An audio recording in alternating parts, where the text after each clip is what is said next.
Hello everyone, मैं हूं आदर्श कुपौत। Start करते हैं आज का वीडियो। बस जिस चीज का आपको सबसे ज्यादा इंतजार था AIB 19 की फाइनल आंसर शीट का, वो तो आ चुकी है। अगर नहीं देखी, कैसे देखनी है, तो यहाँ आई बटन पे लिंक दे दूंगा, जाकर के देख लेना। अब लोगों को ज्यादा इंतजार किसका है कि अब इसका रिजल्ट कब आएगा, क्योंकि 2 दिन में आ जाना चाहिए था। 6 तारीख को आंसर की आई, उसके बाद अभी तक भी रिजल्ट नहीं आया है। तो रिजल्ट कब तक आएगा? और दूसरा सबसे ज्यादा डाउट जो स्टूडेंट को हो रहा है कि सर कितने नंबर वाले जो स्टूडेंट पास होंगे, क्या मेरे 41 आ रहे हैं, 41 आ रहे हैं, क्या मैं पास हो जाऊंगा या नहीं आऊंगा? तो फाइनल कट ऑफ की जो बात है वो भी आ चुकी है ऑफिशियली। उन्होंने पहले ही एग्जाम से पहले बता दिया था कि इतने नंबर वाले पास होंगे, इतने नंबर वाले फेल होंगे। तो वो भी मैं आपको बता दूंगा। और कुछ लोग जो है, जो 3 आंसर चेंज हुए, उनको अपनी OMR शीट में नहीं गिन रहे हैं, या कुछ लोग एक्स्ट्रा गिन रहे हैं। तो OMR शीट से आपको आंसर की कैसे देखनी, वो चीज भी मैं बता दूंगा। रिजल्ट कब आ रहा है ये भी मैं बता दूंगा। स्टार्ट करते हैं आज का वीडियो। भाई, सबसे पहले तो ये मेरा इंस्टाग्राम अकाउंट है। आपने अगर अभी तक मेरे को फॉलो नहीं किया तो यहाँ जाकर के फॉलो कर सकते हो। आपका कोई डाउट है तो पूछ सकते हो। जैसे ही आप लोगों को सबसे ज्यादा तो मेरे बारे में क्वेश्चन है कि मैं कौन हूँ, मैं क्या करता हूँ, मैं कहाँ रहता हूँ, बहुत सारे क्वेश्चन आप लोगों के इस वीडियो के डिस्क्रिप्शन में आप सारे ही क्वेश्चन पूछ लेना। मैं एक अलग से Q&A वीडियो बनाने वाला हूँ 10,000 सब्सक्राइबर पूरे होने पे, जो कि होने वाले हैं। तो जैसे ही पूरे हो जाएंगे, मैं आप सबके क्वेश्चन स्क्रीनशॉट ले लेकर के उस वीडियो में बता दूंगा और सारे क्वेश्चन के जवाब दे दूंगा। ठीक है, तो अब बात करते हैं सबसे पहले तो कि फाइनल कट ऑफ क्या जाएगी। रिजल्ट की बात लास्ट में करते हैं, पहले बात करें फाइनल कट ऑफ क्या जाएगी। कितने नंबर वाला स्टूडेंट जनरल में पास होगा, OBC में पास होगा, और कितने नंबर वाला स्टूडेंट जो है SC ST में पास होगा। तो भाई, सबसे पहले तो आपने जो फाइनल आंसर किया है, इस वाली आंसर की, इस वाली आंसर की से आपको अपनी जो OMR शीट है वो मिला लेनी। अब कैसे मिलानी, कुछ चीजों का ध्यान रखना है।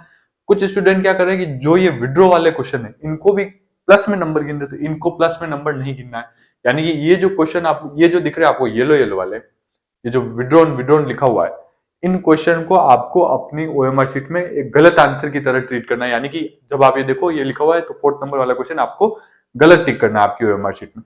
दूसरा ये कि जो ये ग्रीन वाले लिखे हुए हैं, जिनमें 2 आंसर लिखे हुए हैं, या फिर जो ये ग्रीन वाले, उनका क्या करना है? तो उनका आपको क्या करना है, उनको आपको, अगर जैसे इसमें ग्रीन वाले में C लिखा हुआ है, तो आपको इसको C आंसर अगर आपकी OMR शीट में है तो आपको इसको सही मानना है। यहाँ पहले क्या था, यहाँ पिछली वाली जो OMR शीट, सॉरी, आंसर की थी, उसमें क्या था, यहाँ पर B था, जो कि आंसर चेंज होकर क्या हो गया, C हो गया। तो इसीलिए इनको थोड़ा हाईलाइट कर रखा है ग्रीन वाले को। यानी कि जो आप फाइनल आंसर लिखे हुए हैं वो आपको सही मानना है। अब जहां 2 लिखे हुए हैं, जैसे यहाँ A और C दोनों लिखे हुए हैं, तो आपके A है तो भी सही माना जाएगा, C है तो भी सही माना जाएगा। तो यानी कि ये जो 3 चीजें हैं, 3 ग्रीन वाले हैं, इन तीनों में जो लिखा हुआ है वही आंसर सही है। बाकी जो ये दूसरी चीजें, यानी कि 7 चीजें, 1 2 3 4 5 6 और ये 7, ये सातों जो आंसर है, इन सबको आपको सातों को गलत गिनना है। तो पहले आंसर कितने, पहले जो टोटल क्वेश्चन थे वो कितने थे, 100 क्वेश्चन थे। अब ये 7 क्वेश्चन उड़ा दिए, यानी कि इन 7 के आंसर भी आपको गलत मानने। तो अब कितने बच जाएंगे, अब पेपर कितने नंबर का होगा? अब पेपर होगा 93 नंबर का। 93 नंबर का टोटल पेपर होगा। पहले 100 नंबर का था, अब 93 नंबर का होगा। तो भाई, पेपर टोटल कितने नंबर का हो रहा है? पेपर हो रहा है टोटल 93 नंबर का।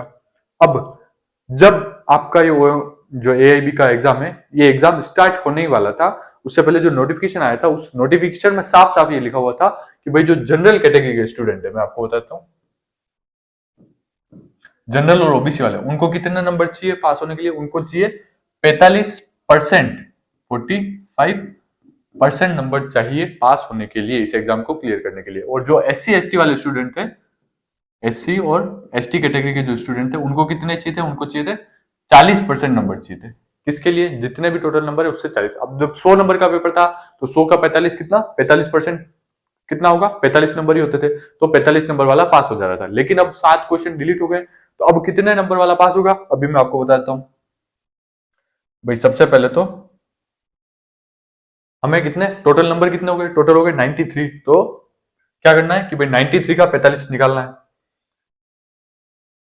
45% कितना?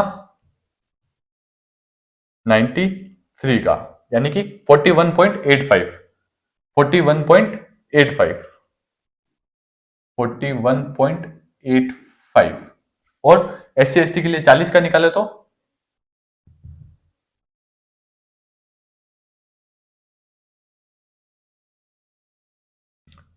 40 नंबर, 40% वाला, तो 40% के हिसाब से आप निकालोगे तो आपको कितना मिलेगा? 37.2, यानी कि 37.2। अब ये नंबर वाला पास हो रहा है, लेकिन एआईबी में क्या पॉइंट पे नंबर नहीं आते, तो इसको क्या किया जाएगा, राउंड फिगर किया जाएगा। अब राउंड फिगर कैसे किया जाएगा, याद ध्यान रखना, 37.2 है, यहाँ 2 है, ये 5 से कम है, तो इसको क्या कर दिया जाएगा, इसको हो सकता है 37 ही रख दिया जाएगा, यानी कि 37 नंबर जिसके आ रहे हैं SC ST कैटेगरी में वो पास माना जाएगा। लेकिन यहाँ पर क्या है 41.8 है, 41.8, तो इसको क्या किया जाएगा, इसको 41 नहीं किया जाएगा, इसको राउंड फिगर में क्या किया जाएगा, इसको राउंड फिगर में किया जाएगा 42। यानी कि जिस स्टूडेंट के जो जनरल या ओबीसी कैटेगरी का है उसके अगर 42 नंबर आ रहे हैं तो वो एआईबी एग्जाम अपना क्लियर माने। ये जो फाइनल है उसमें कोई चेंज होने के कोई चांसेस नहीं है। 41 वाले जो स्टूडेंट है उनका इस बार एआईबी क्लियर होने के चांस नहीं है, 42 वाला ही एआईबी एग्जाम क्लियर कर पाएगा जनरल ओबीसी में। SC ST में जिसके 37 नंबर आ रहे हैं या इससे ज्यादा नंबर आ रहे हैं, ये सारे स्टूडेंट क्या कर लेंगे, एआईबी 19 जो है क्लियर कर लेंगे। अब जिनके क्लियर नहीं हो रही है उनको क्या करना चाहिए, उनको एआईबी 20 का तैयारी शुरू कर देनी चाहिए। अब बात करें अपने रिजल्ट की कि भाई रिजल्ट कब आने वाला है, तो भाई रिजल्ट आज तारीख कितनी होगी मैं आपको पहले बता देता हूँ। रिजल्ट की अगर बात करें तो भाई एआईबी 19 का जो एग्जाम था उसको कब हुआ था, 22 दिसंबर 2024 को उसका एग्जाम हुआ था, 22 दिसंबर 2024 को तो एग्जाम हुआ था। उसके बाद उसकी आंसर की कब आई थी, आंसर की 28 दिसंबर 2024 को आ गई थी, फर्स्ट जो आंसर की आई थी वो। उसके बाद ऑब्जेक्शन विंडो चली थी, ऑब्जेक्शन विंडो कब तक, 10 जनवरी तक ऑब्जेक्शन विंडो ओपन थी, 10 जनवरी को ऑब्जेक्शन विंडो बंद हो गई, जिसको भी ऑब्जेक्शन थे उन्होंने कर दिए। उसकी जो फाइनल आंसर की थी जो अभी आई है रिसेंटली, कब आई है, 6 मार्च 2025 को उसकी फाइनल आंसर की आई है, 6 मार्च 2025 को उसके आंसर की आ गई। अब बात करें रिजल्ट की, तो रिजल्ट कब तक आएगा, तो भाई पिछले अगर एआईबी की बात करूं तो जो फाइनल आंसर शीट जो आती थी, फाइनल आंसर की जो आती थी उसके लगभग 3 दिन के अंदर अंदर जो है रिजल्ट आ जाता था। लेकिन अभी क्या हुआ, अभी कितने 6 दिन तो हो चुके हैं, 4 दिन तो हो चुके हैं, लेकिन अभी तक भी रिजल्ट नहीं आया। आज 12 तारीख है, 4-5 दिन हो गए लेकिन अभी तक भी रिजल्ट नहीं आया। तो अब कब तक रिजल्ट आने के चांसेस है, क्योंकि देखो होली भी आ रही है, तो मेरे हिसाब से मंडे ट्यूसडे को रिजल्ट नहीं आया, वेनसडे को रिजल्ट आने के चांस लगभग वेनसडे को रिजल्ट आने के चांस है, यानी कि आने वाला जो कल है, कल वेनसडे को रिजल्ट आ जाएगा, यानी कि 13 तारीख के आसपास मुझे लगता है कि रिजल्ट आ जाएगा, 13 तारीख को रिजल्ट आ जाएगा। अगर 13 को नहीं आता है तो फिर होली की वजह से हो सकता है रिजल्ट जो है और डिले पड़े, तो या तो चांसेस है कि 13 को आ जाएगा या फिर आ जाएगा सैटरडे को, इन दोनों दिन में रिजल्ट आ ही जाएगा। ज्यादातर चांसेस है कि 13 तारीख को रिजल्ट डिक्लेयर हो जाएगा, क्योंकि अब